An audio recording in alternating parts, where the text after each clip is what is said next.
El Fons de Compensació Interportuària, del qual formen part tots els ports espanyols, ha reprès la seva tradició de reunir-se anualment en una capital portuària.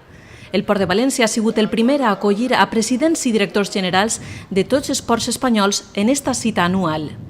Tots ells han pogut visitar terminals i instal·lacions i posar per a una foto de família a la dàrsena històrica, moment que hem aprofitat per a preguntar a alguns presidents les seues opinions sobre el Port de València. El puerto de Valencia es un puerto impresionante, ¿no?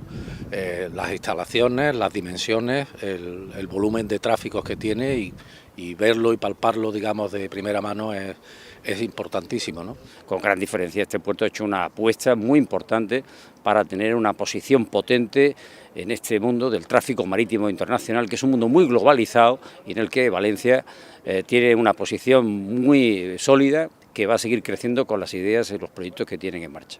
Me parece un puerto que, primero, ocupa hoy una posición en el mundo marítimo mediterráneo absolutamente determinante y estratégica, pero que tiene un plan de desarrollo para los próximos 10-15 años en cuanto a nuevas iniciativas, incremento de capacidad, captación de nuevos tráficos, etcétera, que me resulta desde el punto de vista más favorable absolutamente envidiable, ¿no?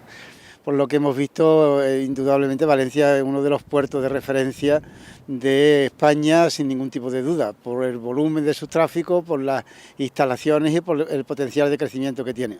També s'ha manifestat en aquests termes la presidenta de Ports de l'Estat, que ha fet la seva primera visita al Port de València.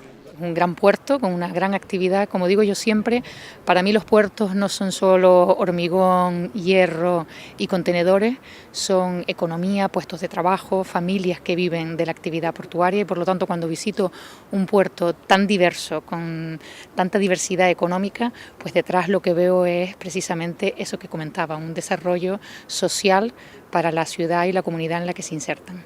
En la seva reunió de València, el Comitè de Distribució del Fons de Compensació Interportuària ha aprovat distribuir 52,5 milions d'euros en 2019. Quasi el 10% d'aquesta quantitat, 5 milions, els aportarà el Port de València.